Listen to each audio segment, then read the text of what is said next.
I needed surgery and just a few days of help with my twins. My parents said no, said it was too much responsibility. They didn't expect my grandfather to hear that or what he said next. I didn't ask for much. Not from them. Not anymore. But this time, I had to. My surgery had been scheduled for weeks. Nothing life-threatening, but serious enough that I wouldn't be able to move around properly for a few days. And with twins, that wasn't something I could just figure out. They were 3 years old, energetic, constant, beautiful chaos that required attention every minute. I had already arranged everything I could. Meals prepped, house cleaned, emergency contacts listed. But I still needed help, just for a couple of days, just until I could get back on my feet. So I called my mom. Can you stay with the twins while I'm in the hospital? I asked. A pause. Then, how long? 2, maybe 3 days. Another pause. Longer this time. That's a lot, she said. A lot. I swallowed that reaction. I don't have anyone else, I said. She sighed. I'll have to ask your father. Of course she would. Nothing was ever just her decision. Later that evening, my dad called back. We talked about it, he said, and I already knew. We don't think it's a good idea. I closed my eyes for a second. Why? It's too much responsibility, he replied. They're a handful.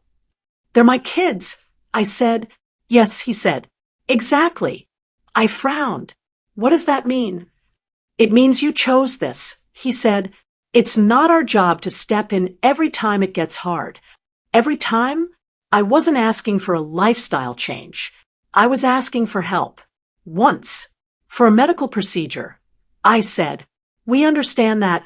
My mom cut in, now on speaker. But we're not equipped to handle twins. They're 3, I said. They're active, she replied. I let out a slow breath. I'll have everything set up. You won't need to do much. That's not the point, my dad said. Then what is the point? I asked. Silence. Then my mom said it. We think it's better if you find someone else. Someone else. Like I hadn't already tried. Like I wasn't calling them because they were my last option. I looked over at my kids playing on the floor, laughing, completely unaware. Okay, I said quietly, if that's how you feel. We're just being honest, my dad added. Honest, that word again. I hung up shortly after, not angry, not surprised, just disappointed, because for a moment I had hoped that this time would be different. It wasn't. So I figured it out. I rearranged things, called in favors, hired help I couldn't really afford, made it work because I had to. The surgery day came. Everything was set, or at least as set as it could be. And just when I thought I had handled everything on my own, someone else found out what had happened. Someone who hadn't been asked. Someone who hadn't been part of the conversation. My grandfather. And when he heard what my parents had said, he didn't stay quiet. He didn't hesitate. And he definitely didn't hold back. I didn't tell my grandfather. Not directly, but word travels in families, especially when it involves something people know shouldn't have happened. He called me the night before my surgery. His voice was calm, but there was something underneath it. Is it true? He asked. I already knew what he meant. Depends what you heard, I said. That your parents refused to help you? He replied, straight to the point. I didn't try to soften it. Yes. Silence. Not the kind I was used to from my parents. Not dismissive. Not cold. Just quiet. Then, I'll be there in the morning. I sat up slightly. Grandpa, you don't have to. I wasn't asking, he said, and that was the end of that. The next morning, he showed up before I even finished getting the twins dressed. He walked in like he belonged there, because he did. Looked around once, took everything in. The packed bags, the prepared meals, the lists I had taped to the fridge. You did all this yourself, he asked. Yes. He nodded slowly, then looked at the twins. They ran up to him instantly, excited, laughing. He bent down, smiling in a way I hadn't seen in a while. Looks like I've got important work to do, he said. And just like that, the weight I had been carrying for weeks felt lighter.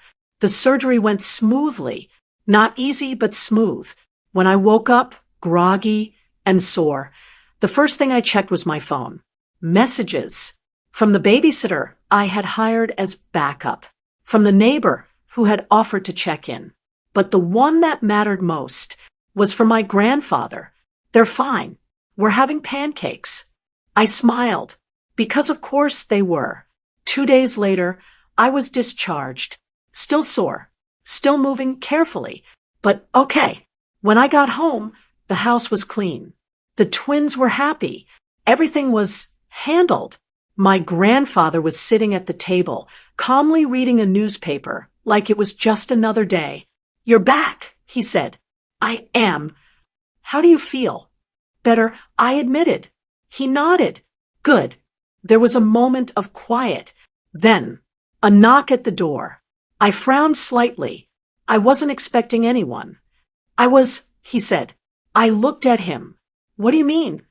But before he answered, he stood up and walked to the door, opened it, and there they were, my parents, standing on the doorstep, looking different, not confident, not certain, just uneasy. My mom spoke first. We came to check on you, she said. I crossed my arms slightly. Now, my dad cleared his throat. We thought you might need help. Help. Now, after everything, I didn't respond, didn't move, because this wasn't about what they were offering.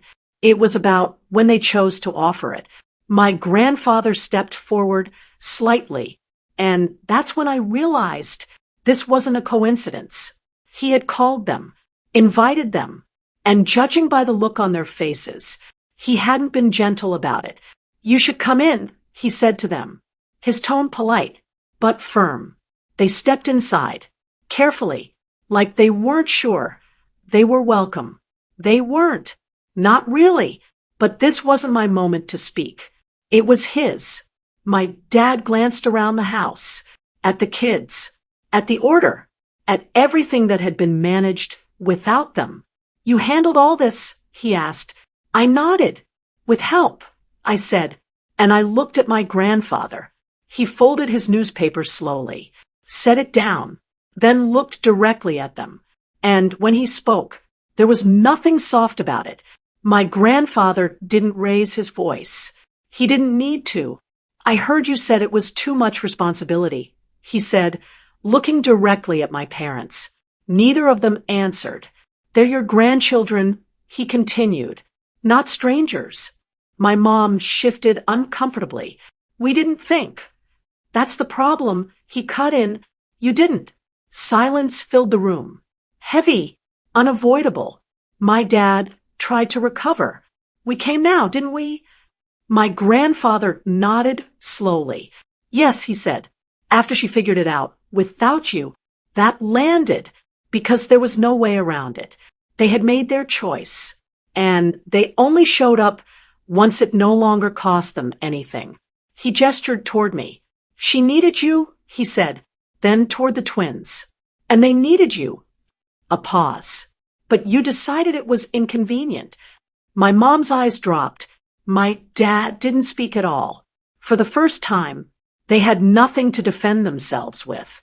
I stood there quietly, not angry, not satisfied, just clear. Because this wasn't about winning. It was about truth.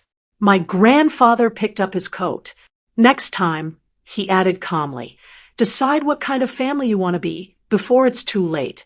He walked past them without another word. And for once, they didn't try to argue, didn't try to justify it, because they finally understood something they hadn't before. Showing up late doesn't mean you showed up at all.